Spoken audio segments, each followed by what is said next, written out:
Hi to whoever's watching this. I wanted to give an update on my neurofeedback.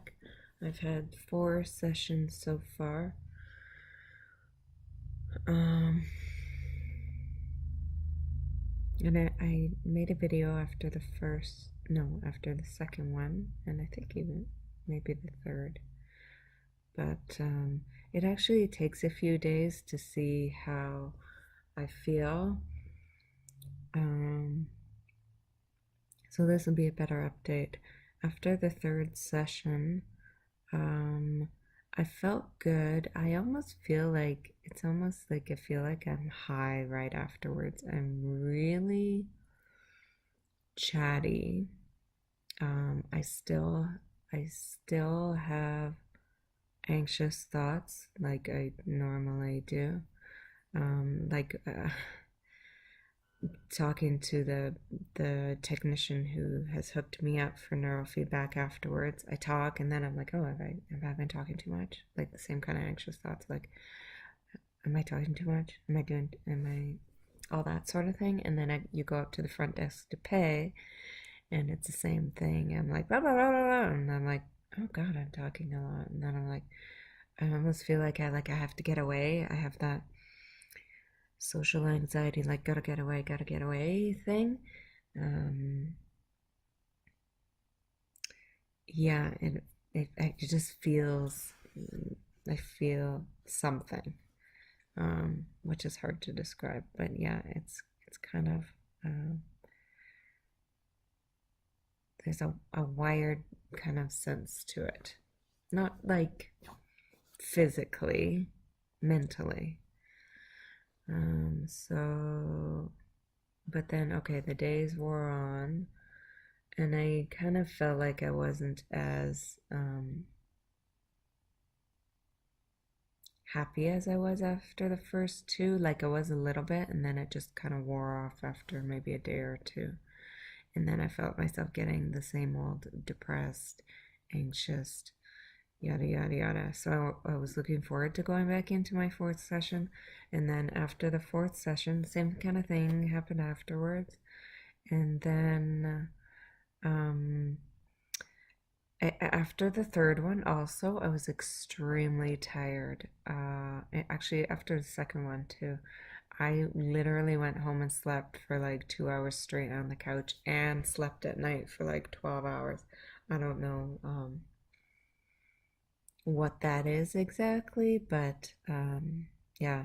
So after my fourth session, my last one, I again was so exhausted. And when I'm tired, and I think a lot of people, you're on that slippery slope to easily going back into anxiety and depression. And I know for myself, being tired feels like it is depression, and not like I was very depressed. Okay, today is Friday. I had my fourth session on Monday. Today I feel kind of normal, like I feel okay again, and it's taken me those 4 days to like recover. I was literally on the couch for hour. I didn't go to yoga. I went to yoga once. I just didn't feel like I had the energy to do anything. I didn't want to do anything. And felt really depressed, and definitely has put into question my whole experience with neurofeedback. I actually emailed my technician and slash psychologist, and I'm like, I have heard, and even like one of the women at the front desk who's done it, we chat a little bit, and she said her anxiety got worse in the beginning. And oh, and one of the other technicians who's done it on her daughter got worse. She said the first 3 or 4 times her daughter was like bouncing off the walls, and um, her emotions were all over the place. Well, my emotions have been all over the, like, not even all over the place, like depressed, like super depressed. Um,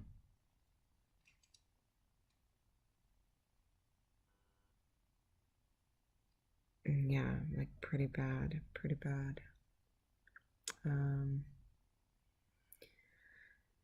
So that's kind of where I'm at. I feel like, I've done 4 so far, and I don't think it's enough to really give it a shot. So, I'm concerned because I'm going in once a week, and that means if it takes me like 4 days to recover every time, more than half of my week is really in survival mode.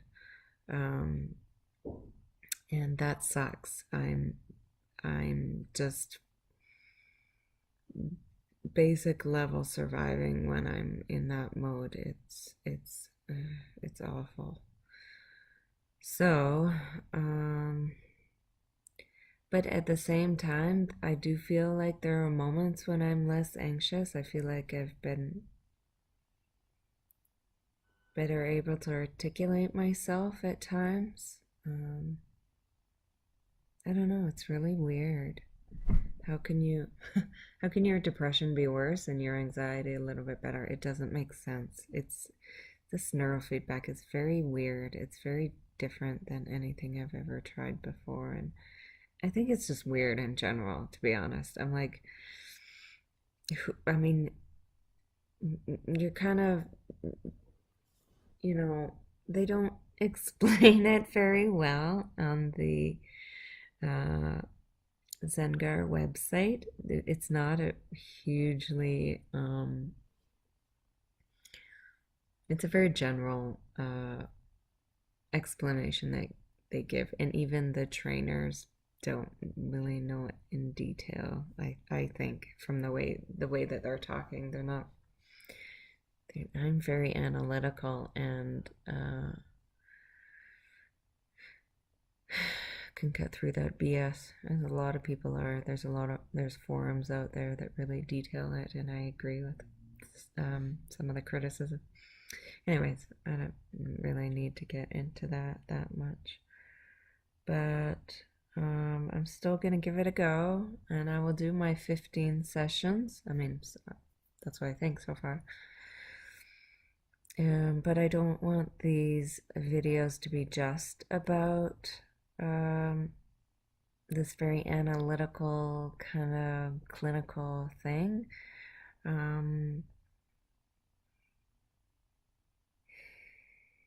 I've read a book. I'm reading a book by. It's very difficult for me to read, by Judith Herman. She is an expert. In fact, I think she may. Don't quote me on this, but I think she may have coined the term complex post-traumatic stress disorder. I watched a video a couple years ago, and it differentiated between type 1 and type 2 trauma. And Judith Herman also, she uses different words. She says PTSD versus complex PTSD. And I remember just when I watched those videos that I fit into category like type 2 or complex, which is type 1 or just regular PTSD is like from one incident usually, and people can come out of it and actually be thankful for their experience and more easily gain insight and not necessarily be grateful for it, but can see the good that it did. And people in complex PTSD where it's more of a relationship or ongoing or trauma that doesn't, it's not just one period of time, it lasted a span of time, is much more, typically lasts for years and years and maybe the person's lifetime. And I'm in year 16, and I have some, I've gained some insight, I would say, but I could say that I have the same anxiety that I did in the very beginning. And so I know that I have people that watch these videos that also have social anxiety, and I don't want this to be just clinical And so I want to read from the book some of the things that I can relate to. And I think I'm just gonna, every video I make, pull a piece out and talk about it. So,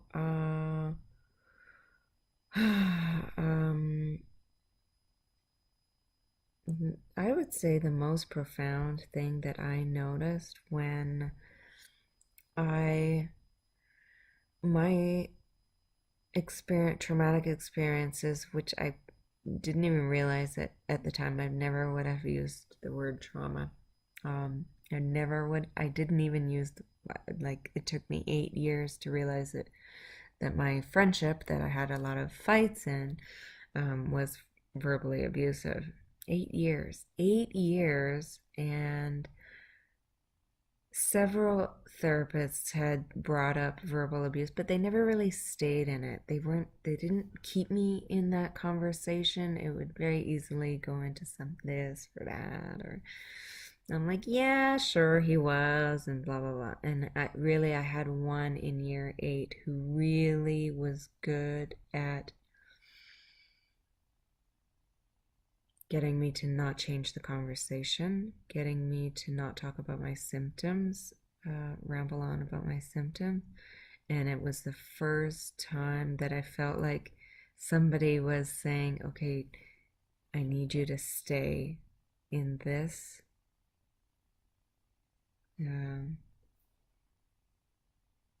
emotion, and go into it deeply. And that was a profound, profound experience for me. And it's an incredibly difficult skill, I actually think. I've had so many therapists, and it is really difficult to be comfortable with those kind of negative emotions. Really difficult to be comfortable with somebody who's extremely vulnerable. Vulnerability is like being naked in front of a crowd and just hoping that people don't laugh at you. You feel like your world can crumble. Anyways, and I had many experiences where when the trauma or the difficulties were happening, and I would open up, and I got really negative reactions. And so I had learned to not do that. Really, self preservation, defense mechanism, whatever you want to call it. And it just got very good at not trusting people. But you know what? Like Judith Herman says these things so much better and in so much detail. Also, another book that really helped me. And when I say helped me, it doesn't really. It's a great book. It doesn't, these books, but they don't really help me that much. They help me intellectually understand things, yes, which I guess is a start, but my downward spirals are just as bad, just as bad. It just, I don't know. We like to understand things intellectually, so I guess it's something. Yeah, it's something. Anyways, there's a part that I'm going to read from, which, yeah, is called Disconnection. So this is it. Traumatic events call into question basic human relationships. They breach the attachments of family, friendship, love, and community. They shatter the construction of the self that is formed and sustained in relation to others. They undermine the belief system that give meaning to human experience. They violate the victim's faith in a natural or divine order and cast the victim into a state of existential crisis. I agree with that 100%. I think that although I never could have put it into words, and even now I was like, I'm trying to find the word. But after reading this, I'm like, I could never put it into words, but I just felt when I moved back to Canada and I was having all these experiences where people didn't seem to understand me, and I would say a little, I would say the tiniest amount, and the reaction would be like, I have no idea what you're talking about, or like how many times people were just like, I don't know, or I'd get silence, or I'd get, oh, you'll feel better. And I was trying to explain something to such a great intensity and depth, and I just couldn't seem to do it. And it just, yeah, I feel like that whole experience, just like she says, it just cast into doubt my entire perspective of myself in the world. It changed my entire perspective of how I saw the world. And it 100% cast me into a state of existential crisis, which I am still in. If you can go from viewing the world as a mostly a good place with really awful things that happen, I was very aware of all the awful things that could happen, but I still had faith myself personally in the goodness of the world and in people, into a shift that happened very gradually, and without words to express it, into a really untrusting place with the people that were the closest to me in my world, which I still have not regained. I still don't really trust my family, and I love them, but I still have not regained the trust that I used to be. Maybe not super close. I don't think we've ever been super emotionally expressive, but I definitely felt supported by them all the time, to a place where now I feel reactive, I feel angry, I feel defensive, and then I go into guilt because I see that, and I didn't used to be like that, and so when I'm that way, I feel really guilty after. And friendship, I have one friendship in particular that I cannot seem to. I'm still in this, like, I don't know what to do with that friendship. I cannot seem to be undo my anxiety around them. I'm still so anxious around this person, who I've known for almost 3 decades, and who I grew up with, and who, again, maybe we didn't have a lot of heart to hearts, but I was I was very comfortable around. And it's such a mind fuck, pardon the language, to be so severely anxious around somebody who I've known for so long. And I'm just going to read a little more. The damage to relational, it's from the same section. The damage to relational life is not a secondary effect of trauma as originally thought. Traumatic events have primary effects not only on the psychological structures of the self, but also on the system of attachment and meaning that link individual and community. Marty Horowitz defines traumatic life events as those that cannot be assimilated with the victim's inner schemata, I don't know how you say that in English, of self in relation to the world. Traumatic events destroy the victim's fundamental assumptions about safety in the world, the positive value of the self, and the meaningful order of creation. And I can definitely say they did destroy my fundamental assumptions about safety in the world. I feel unsafe all the time. And I cannot tell you how often I am white knuckling it. No matter where I am, no matter with who I am, and this is the primary reason why I do isolate, And isolation is not good, but it is a coping mechanism when I don't, when I'm in such a state of inner chaos and have been white knuckling it for so long. I need to isolate to regroup. I just, and I've had therapists tell me, well, it'd be great to get me to a place where I don't have to isolate to regroup. But I'm like, well, yeah, obviously. And I've never gotten there. Thanks. um, anyways, and the positive value of the self, definitely. Even I remember as before I moved back home, remember reflecting on myself, and I journaled I've always been a journaler, and I journaled, and I remember writing in my journal that I felt like all I could see was my negative qualities, and I hadn't that was something new, and I couldn't wrap my head around why I was feeling that way.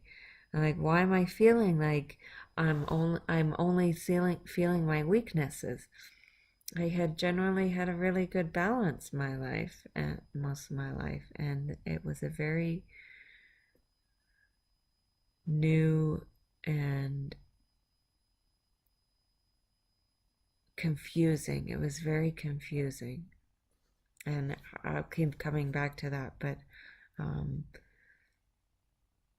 I've in my experience, PTSD or verbal abuse or like whatever labels you want to call it, um, the emotion that has come up, and it came up most prominently in the beginning, was confusion.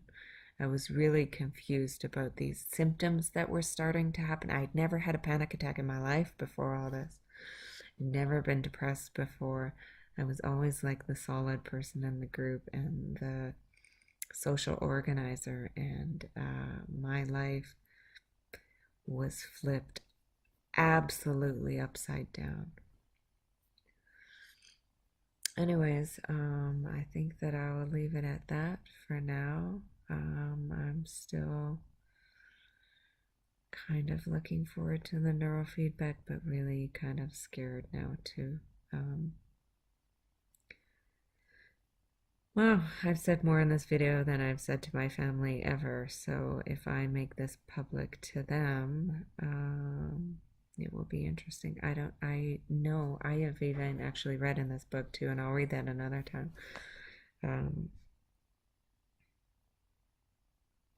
There just feels like there's too much risk saying it to people, and all the responses I hear that are really hurtful and really not validating, and so it's like a million times easier for me to say this to a camera or to somebody I don't know than it is to the people that I know.